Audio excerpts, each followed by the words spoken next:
আসসালামু আলাইকুম, সকলকে আন্তরিক প্রীতি ও শুভেচ্ছা জানিয়ে শুরু করছি আজকের আলোচনা। আজকে যাকে নিয়ে আলোচনা করতে যাচ্ছি তিনি আপনার আমার সকলের সুপরিচিত একজন মানুষ। তিনি হচ্ছেন আসিফ মাহমুদ সজীব ভুঁইয়া। উনি বর্তমানে একজন উপদেষ্টা হিসেবে দায়িত্ব পালন করতেছেন।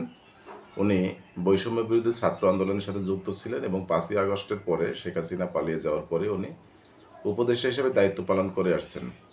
তবে আজকে আমার থাম্বনেল এবং টাইটেলে যা দেখেছেন, বিশেষ করে থাম্বনেলে আমি অনেকগুলি ছবি অ্যাড করেছি।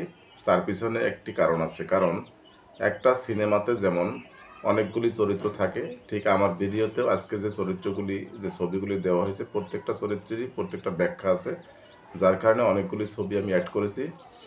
যাই হোক, এদের সম্বন্ধে আমি সংক্ষিপ্ত কিছু আলোচনা করব। আসিফ মাহমুদের বাবা যে কতটা ভয়ঙ্কর একজন মানুষ, শিক্ষকতার আড়ালে তিনি যে কতটা ভয়ঙ্কর একজন মানুষ, এবং আসিফ মাহমুদ সজীব ভুঁইয়া যিনি উপদেষ্টা হিসাবে শেখ হাসিনাকে ফ্যাসিজমের হাত থেকে আমাদেরকে রক্ষার জন্য যে আন্দোলন করেছে, এখন সে নিজেই যে ফ্যাসিস্ট হয়ে যাচ্ছে দিন দিন, সেই ব্যাপারে আসলে আপনাদের সামনে বিস্তারিত তুলে ধরব।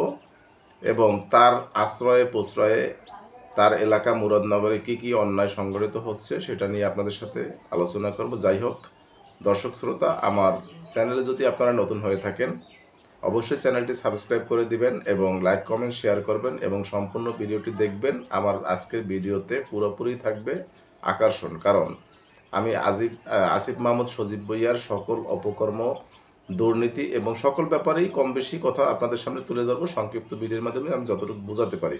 যাই হোক, এবার মূল আলোচনায় আসি।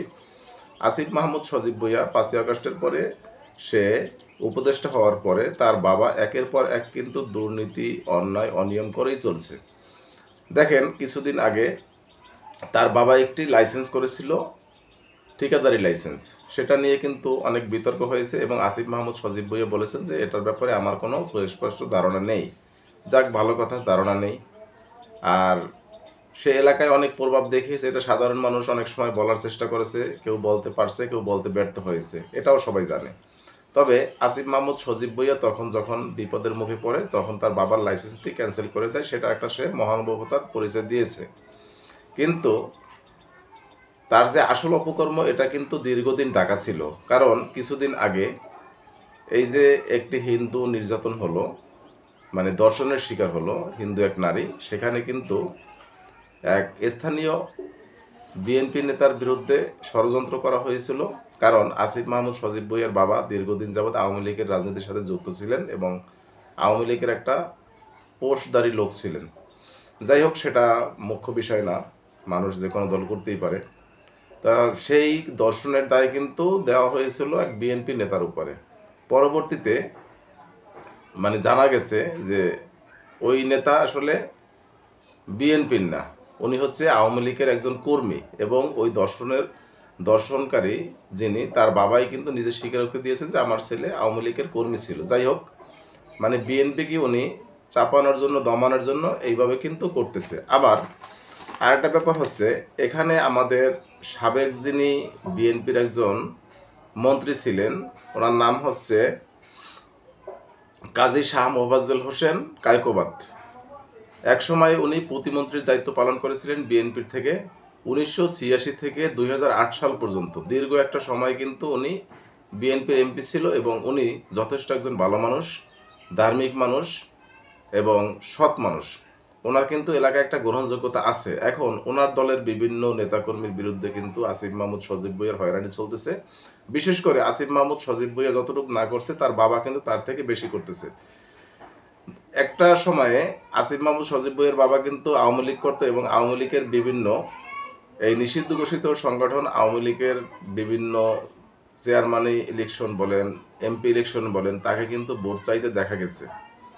এখন সে 5ই আগস্টের পরে কিন্তু ফেরেস্তা সাজার চেষ্টা করছে এবং তার ছেলে সজীব ভুঁইয়া কিন্তু সে উপদেষ্টা হিসেবে আছেন এবং আওয়ামী লীগের বিরুদ্ধে লড়াই করছেন। এটা হতে পারে, বাপ একটা করবে আর ছেলে আরেকটা করবে, সেটা স্বাভাবিক ব্যাপার। কিন্তু এখন এই ছেলের নাম ভাঙিয়ে তিনি যে অপকর্মগুলি করতেছে, এটা অবশ্যই আসিফ মাহমুদ সজীব ভুঁইয়ার হাত আছে। আরেকটি ব্যাপার হচ্ছে, ওখানে এক চেয়ারম্যান আছে যিনি আওয়ামী লীগের উপজেলার একজন সাধারণ সম্পাদক ছিলেন। উনি কিন্তু ওই এলাকার ইউনিয়ন পরিষদের, আকুবপুর ইউনিয়ন পরিষদের চেয়ারম্যান। সে 3টা খুন একই দিনে করেছে এবং সেটা মব চালিয়ে।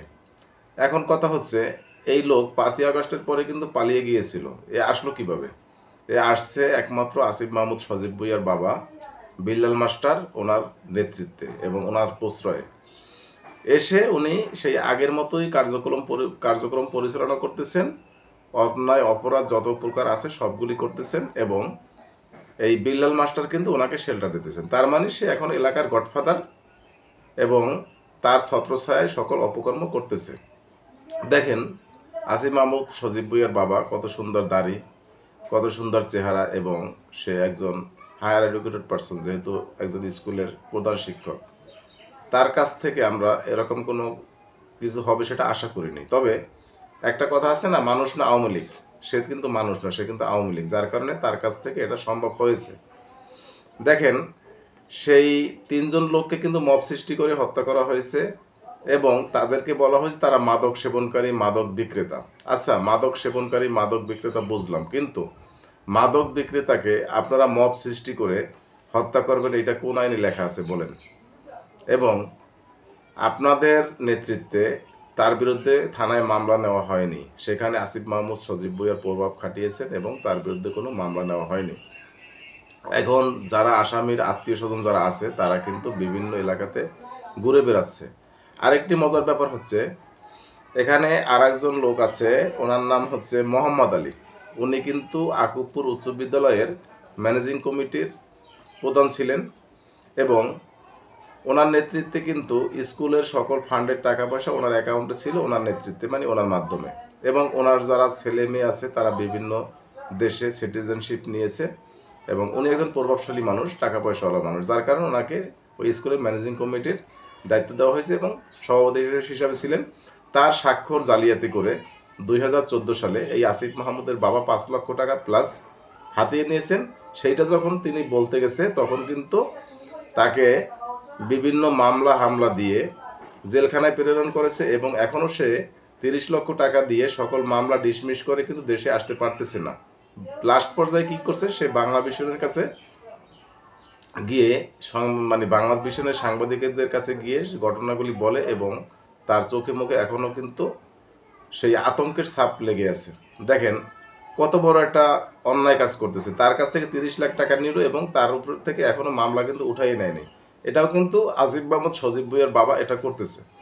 আর একটা ব্যাপার হচ্ছে, ওই 2014 সালে যখন উনি সাময়িক বরখাস্ত হয় এই দুর্নীতির জন্য, তার টাকা আত্মসাতের জন্য, তখন ওখানে শিখা রানী নামে এক মহিলা আছে, মানে সহকারী প্রধান শিক্ষিকা, ওনাকে কিন্তু ভারপ্রাপ্ত প্রধান শিক্ষক হিসাবে দায়িত্ব দেওয়া হয় এবং সেই ক্ষোভের কারণে ওই 5ই আগস্টের পরে মব সৃষ্টি করে সেই স্কুলের ভিতরে ওনার সমস্ত শাড়ি কাপড় খুলে উলঙ্গ করে তাকে কিন্তু স্কুল থেকে বের করে দেওয়া হয় এবং রাস্তায় ঘুরানো হয়। যেই ছবি আপনারা ইতিমধ্যে সোশ্যাল মিডিয়াতে দেখেছেন এবং বাংলা ভিশনের নিউজে দেখেছেন।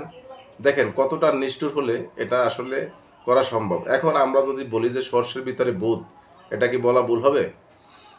এই যে যাদেরকে দিয়ে আমরা অন্যায় প্রতিরোধ করব, যাদেরকে দিয়ে আমরা অন্যায় যাতে না হয় সেরকমের একটা সুন্দর স্বাধীন দেশ গড়ে তুলব, তাদের যদি বাবা মা তাদের নাম বিক্রি করে যদি এরকম অন্যায় কাজ করে থাকে, তাহলে সেটা আমরা কিভাবে মানতে পারি বলেন? এই হলো ব্যাপার।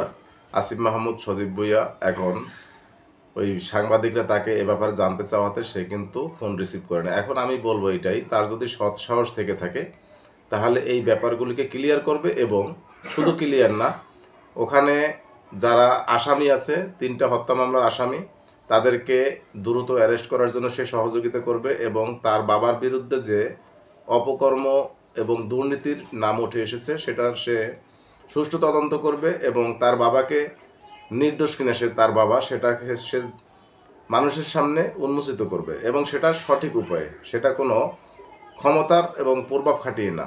যাই হোক, আমি দর্শক শ্রোতা, আজকে যে ভিডিওটা আমি আপনাদের সামনে উপস্থাপন করেছি, এটা যদি সম্পূর্ণরূপে আপনাদের সাথে উপস্থাপন করতে যাই তাহলে আধা ঘন্টা 40 মিনিটের মতো সময় লাগবে, যার কারণে আমি সম্পূর্ণ ভিডিওটি আমি আপনাদের সাথে শেয়ার করতে পারতেছি না।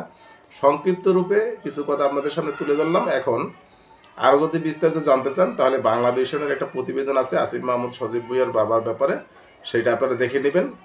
আর আমি আমার সংক্ষিপ্ত আলোচনা থেকে যতটুকু আপনাদেরকে বোঝাতে পেরেছি যে আসিফ মাহমুদ সজীব ভুঁইয়া উনি কিন্তু ভবিষ্যতে এমপি হওয়ার জন্য বিএনপির নেতা কর্মী যারা আছে তাদের উপরে কিন্তু জুলুম নির্যাতন চালাচ্ছে গোপনে, এবং তার বাবা বাকিটা করছে।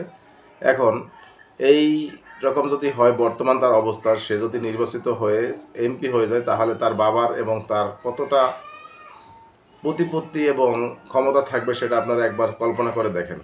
যাই হোক দর্শক শ্রোতা, আমার ভিডিওর ভিতরে যদি কোনো কথা আপনাদের খারাপ লেগে থাকে, কষ্ট পেয়ে থাকেন, এর জন্য আন্তরিকভাবে দুঃখিত, এবং আমার চ্যানেলটি সাবস্ক্রাইব করে দেবেন, লাইক কমেন্ট শেয়ার করবেন। ধন্যবাদ সকলকে। আসসালামু আলাইকুম রহমতুল্লাহ।